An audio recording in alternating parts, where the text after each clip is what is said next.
Señores, Iván Gatón es el personaje invitado a esta revista que más el público nos pide que invitemos. Creo que no podemos privar los otros medios de la presencia de Iván, pero lo hacemos cada vez que podemos. Antes de conversar con Iván, quisiéramos decir algo. En el día de ayer falleció un político, amigo de nosotros, el señor Amable Ariztí, quien fuera senador por años en varias senadurías, fue presidente del Senado. Fue un hombre que pensó, como dijo el obispo de Higüey, siempre pensó en su ciudad antes que todo. Como político fue criticado y fue exaltado. Sin embargo, nosotros entendemos que el paso de Amable por la tierra y el paso de Amable por la Liga o Higüey, el Senado, la presidencia del Senado, del presidente del Consejo de la Magistratura, fue positiva. Que descanse en paz Amable y que los higüeyanos, pues que sumen, porque hemos perdido este año 2 altagracianos. Sí. Perdimos a don Alejandro el año pasado y perdimos a Amable Ariztí. Sí. Los 3 altagracianos. Bien, le damos la bienvenida a Iván, que por cierto, tenemos un peligro de perderlo, porque resulta que cada día Iván es invitado a más instituciones extranjeras que lo invitan a hablar de temas. Como es imposible que uno le trate a Iván en un programa la guerra de Ucrania, el problema chino-norteamericano, el problema del Medio Oriente, el problema de la política interna de Estados Unidos y algo que decíamos, la historia de injerencia y presencia estadounidense en República Dominicana. Decíamos que después de la restauración, cuando se firma con Báez la Bahía de Samaná, ocupación del 16 al 24, la era de Trujillo, la muerte de Trujillo, la llegada de el golpe de Estado de Bosch, la elección de Balaguer, el golpe de Estado constitucional con el dardo de los partos en el 94, los 20 años de PLD y ahora pintar un destroyer con una cruz roja. Ay, no. Pintar un portaaviones de barco de Talú. No es mentira, es una broma. Pero enviarnos una dama, bella dama, de jefa del Comando Sur, a decirle, o porta bien, o porta barco o porta barco hospital. El doctor Piensa dice que eso fue como un mensaje light que nos mandaron. Light. Una dama, light. Un barco hospital, pero que pudiera ser otro barco de otro tipo, pero, y otro tipo de oficial también. Sin hablar de la homosexualidad en la diplomacia, porque ya se ha hecho una costumbre. 2 embajadores durante 8 años. Le damos la bienvenida a Iván. Iván, no te metes en nada de lo que dijimos. En nada. Vamos entonces a hablar. Iván, ¿tú le ves fin a la guerra de Ucrania? Bueno, la guerra tendrá fin. Tendrá un fin que de una manera u otra nos pondrá en un escenario en el cual Polonia, por ejemplo, pase quizás a ocupar Varsovia, el lugar que ocupaba Berlín.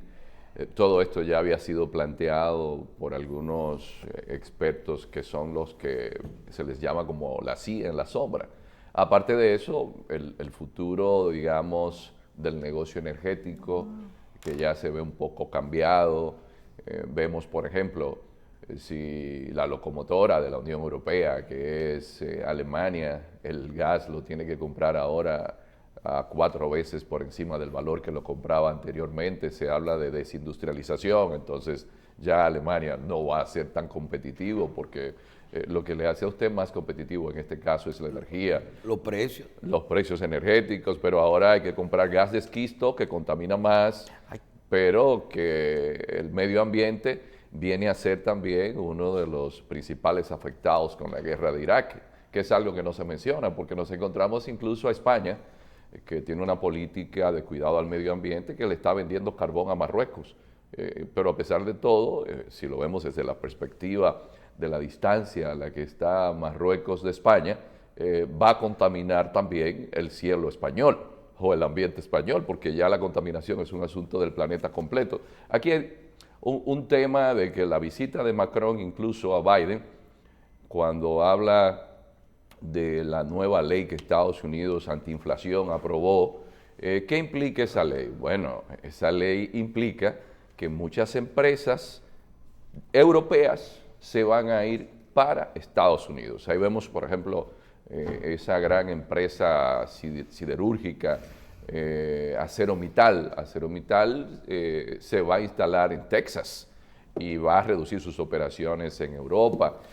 Ya decía el comisario europeo Michel, bueno, a mí no me gustaría utilizar el término que usted ha utilizado, a un periodista que utilizó un término un poco fuerte, porque se supone que Estados Unidos y nosotros los europeos somos aliados, pero me gustaría que el trato que se nos diese como europeos, que somos aliados en la OTAN, fuese distinto, porque con la guerra de Ucrania, el sector energético estadounidense le va mucho mejor. Pero también hay algo que ha sucedido, y es que las ventas de armas han aumentado exorbitantemente. Tanto es así que a algunos países se les han acabado la existencia que tenían. Entonces, estamos ante un panorama, como hemos venido planteando, porque esto es algo que ya viene expresado desde la época de Eisenhower, siguiendo por el William Fulbright, el famoso legislador estadounidense que comenzó a investigar sobre el complejo militar industrial, que hablaba de que el complejo militar industrial iba a ser el principal enemigo de las democracias. Luego por el propio Juan Bosch, en un libro muy conocido mundialmente que se titula El pentagonismo sustituto del imperialismo, el complejo militar industrial le va muy bien. Pero esa guerra, como todas las guerras, en un momento dado tendrá que terminar. Lo único que cuando esta guerra termine, lo que no sabemos es cómo va a terminar Europa en términos económicos, cómo va a ser la reconfiguración del mundo, porque esta guerra ha provocado algo que deben prestarle atención. Todos los análisis desde la perspectiva geopolítica indican que una alianza ruso-china es lo más negativo para Estados Unidos. Y esta guerra ha lanzado a Rusia a los pies de China. Por ejemplo, China ahora tiene petróleo más barato, pero no solamente que esté China teniendo materia prima más barata. Para dar un ejemplo, el papel en Europa ahora sale más caro. ¿Cuál es el país que tiene la mayor reserva de madera de donde se saca la pulpa de papel? Es Rusia. Entonces ha aumentado. Eso es para dar un ejemplo, sin mencionar el tantalio, sin mencionar tierras raras, sin mencionar de nuevo el gas natural, que es la mayor reserva de gas natural del planeta, sin mencionar el petróleo, que es la tercera mayor reserva de petróleo del planeta. Todo esto se está beneficiando China, que tiene un gran proyecto para el año 2049 ser la primera potencia del mundo.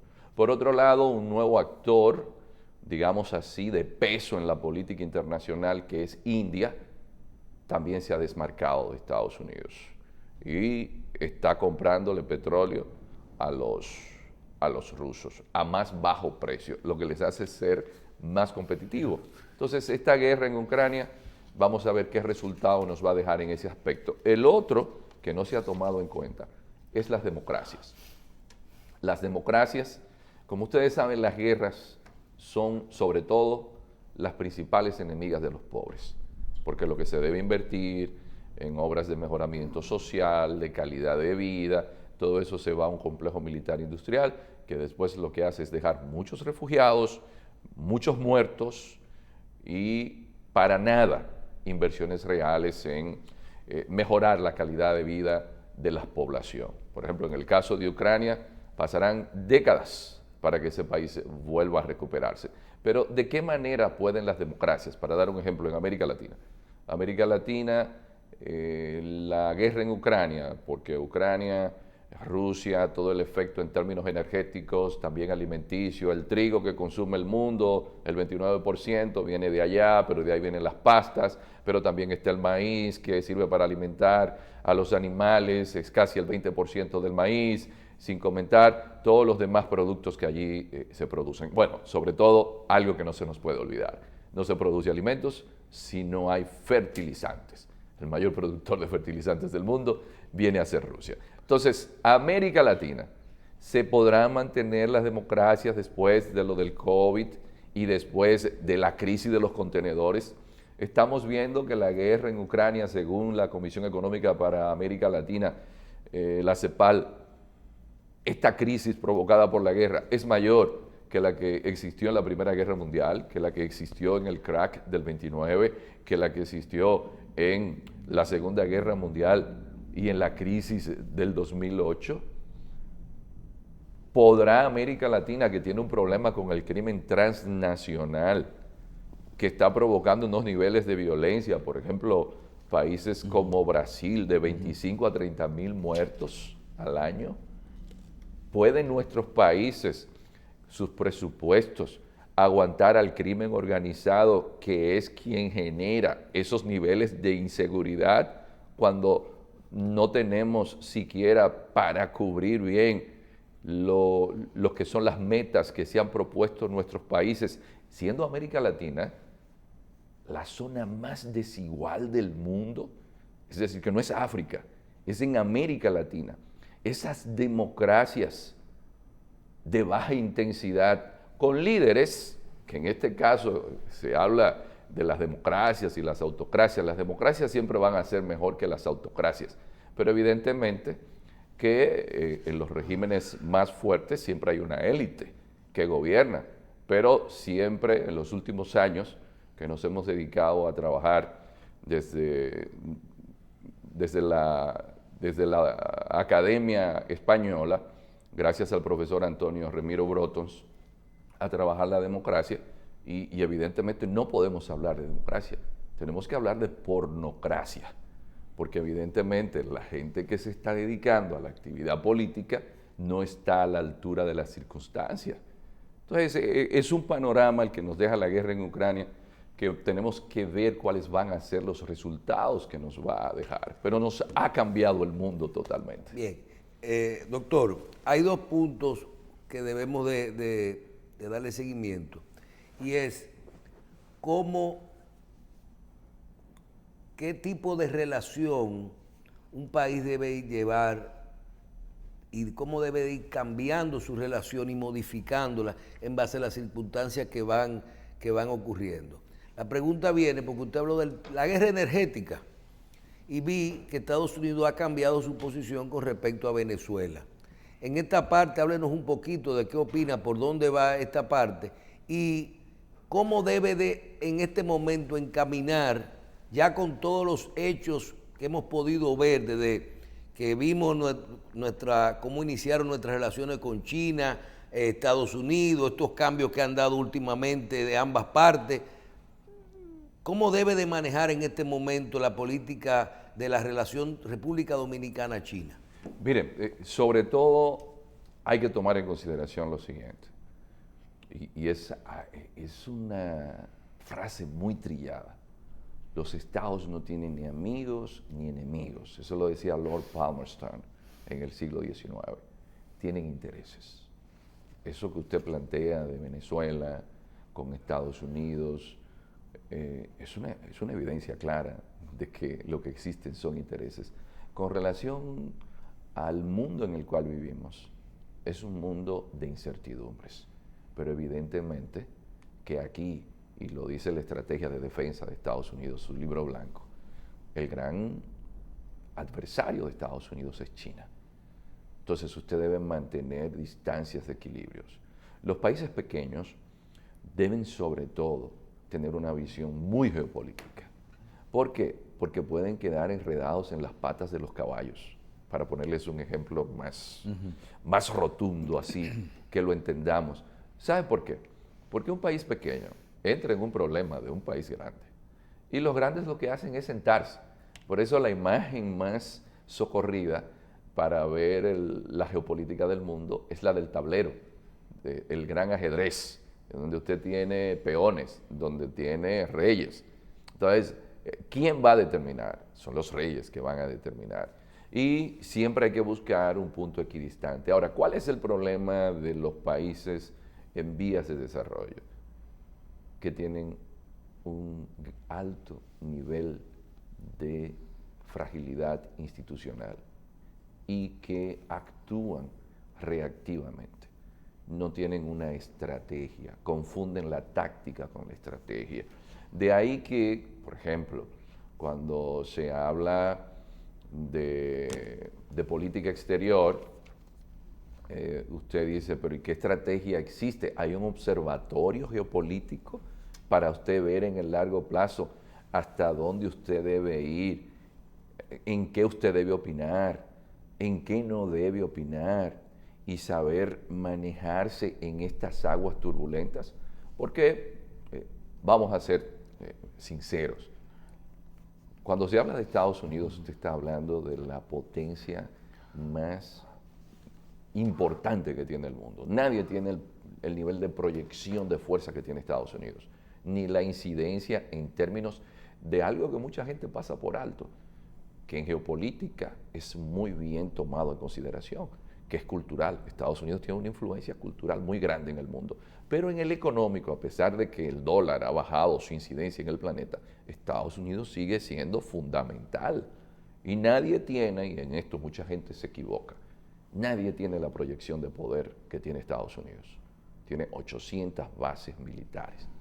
Y tiene, a pesar de lo que le pasó con Edward Snowden, con Wikileaks, con Assange, Estados Unidos tiene un poder muy fuerte. Ahora que tenemos a todo el mundo vigilados a través de la red. Pero ese Estados Unidos y esa China, usted tiene que manejarse con niveles de mucha prudencia. ¿Por qué? Porque Estados Unidos y China están llamados de una manera u otra a entenderse. ¿Por qué están llamados a entenderse? Ustedes han visto la situación que se le ha provocado ahora a Apple con sus teléfonos, porque los Apple se fabrican en China y en la fábrica que se fabrican en China hubo una huelga. Ustedes no ven ese nivel de interdependencia. Bueno, que todo esto viene muy ligado al planteamiento que hacía este pensador, que me he traído varios tomos de él para que los amigos que les interese la geopolítica. Es la teoría de los ciclos hegemónicos de Immanuel Wallerstein. Y Wallerstein lo que plantea es que es normal, cuando las potencias está una en ascenso y otra está en decadencia, viene la trampa de Tucídides. Evidentemente vendrá una disputa y eso se resuelve es peleando. Pero ¿qué resuelve que no se pelee? O que económicamente sean interdependientes. Es decir, que a Estados Unidos le conviene dejar más de 400 millones de clase media que tiene China. No, no le conviene. Y a China le conviene que los americanos dejen de consumir cuando la mayoría de los productos se están fabricando en China. No, no le conviene. Entonces, lo único es que esta guerra, eventualmente, si pasa de lo económico, sería ya el apocalipsis. Por eso hay que tener el cuidado. Ahora, Estados Unidos tiene un déficit de más de 300 mil millones de dólares con China. Y Estados Unidos sabe que China tiene un proyecto donde ahora en el Congreso del Partido Comunista Chino, ustedes sabían que en el cambio que hubo, el 40% de la nueva planilla que entró es gente especializada en matemática, ciencia y tecnología. porque China se ha propuesto. En el gobierno. En el gobierno, en la élite que está ahí ahora. Es decir, esto no es un grupo de gente que estuvo en la provincia de Henan, en la provincia de Shandong. 300 años. No, eso es gente que está preparada porque el mundo que viene es un mundo tecnológico, donde ya hay gente que está invirtiendo más en vestir un metaverso en la red que en comprarse ellos ropa. Es decir, que hay gente que está metida en el mundo cibernético y ellos están en tecnología 5G y 6G y hablando de una base en la Luna y tratando de ver cómo ellos después pueden llegar a Marte y que están invirtiendo alrededor del mundo. El proyecto China 2025, todos los proyectos de los chinos son a largo plazo. Entonces, esta gente sabe, y lo vemos ya los que estamos en el ámbito académico, ya China a nivel académico, en investigación, sus universidades están proveyendo más de un 20%, porque se fueron a las mejores universidades del planeta y desarrollaron sus universidades porque mucha gente ha pasado algo por alto. China ha llegado donde está, porque hizo una revolución educativa, invirtió en educación y por eso tienen en Shenzhen su propio Silicon Valley. Entonces, Estados Unidos y China, por eso ustedes ven que la gran pelea ahora se está dando por el tema de la red 5G, porque eso sí, ahí sí es verdad que vamos a tener un gran negocio que va a sobrepasar el negocio energético, porque ese negocio multiplica por 3 el negocio del petróleo. Pero, evidentemente, tanto China como Estados Unidos están en esa reconfiguración del mundo que nos va a tocar vivir a partir de ahora en adelante. Bien. Doctor, nos quedan unos minutos y quiero que hablemos un poquito del último viaje que usted realizara a Europa. Sé que estuvo en Portugal. Háblenos un poquito de esas conferencias que dio allá y de esa agenda, pero sobre todo de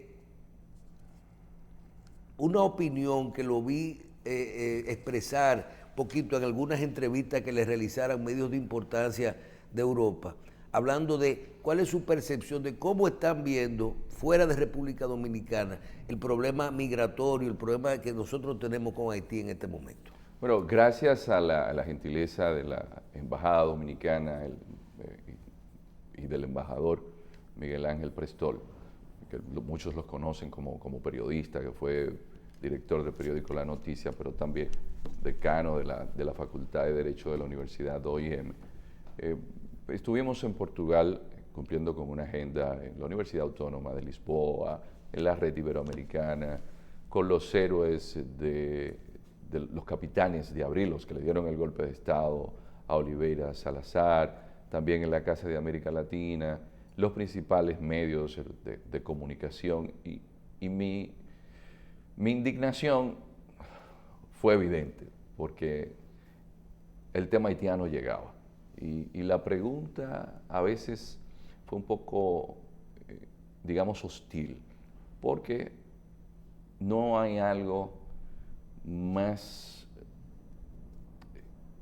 destructivo para un país que le gane la batalla por el relato. No importa que aquí invirtamos lo que invirtamos en parturientas haitianas, que hayamos sido solidarios, la percepción fuera del país es que somos racistas. De hecho, en un momento dado yo le dije a una periodista, donde habíamos terminado de dar una conferencia con la red de embajadores iberoamericanos, le dije, pero mírame a mí, mire al embajador. ¿Somos caucásicos? No, somos mulatos. Nosotros no podemos ser racistas. Ahora, esto evidencia, señor Jacín, un problema que hemos tenido como Estado. No hemos diseñado una estrategia. A pesar de que nosotros hablamos siempre y el tema haitiano, la élite política y económica de la República Dominicana ha fallado en no tener una estrategia de largo plazo con el tema haitiano. Y fuera se nos presenta de esta manera. Y es una pena porque nosotros no nos imaginamos las repercusiones que esto puede tener para el futuro del país. Y es una imagen que se está asentando. Me decía una persona... ¿Solo de racista o de maltrato también? De racismo y de maltrato. E incluso, déjeme decirle, hubo una información que salió de la cadena, se la atribuyó a CNN, la atribuyó a UNICEF. Y cuando usted va y busca dentro de UNICEF, no hay una persona un departamento que usted diga No, esa información y la salió de misma ahí. encargada de aquí dijo que eso era mentira. Pero que nosotros lo que lo entregamos a UNICEF allá. Primero a CONANI y después a UNICEF allá. Pero usted sabe que esta situación demuestra también, porque eso se hizo gracias a Graciela Cuevas, la periodista de Diario Libre, que hizo esa investigación. Sostuvimos una conversación y yo le hacía la anotación de que había investigado en UNICEF, porque fruto de este viaje a Portugal, yo dije, pero no, estamos descuidados. Y llamé a UNICEF por unos vínculos primarios que tengo y me investigaron y también hice unos contactos en Ginebra y conversé con Graciela. Graciela hizo el contacto con UNICEF aquí y mire cómo nos dimos cuenta, un asunto que se pudo haber hecho desde otras instancias.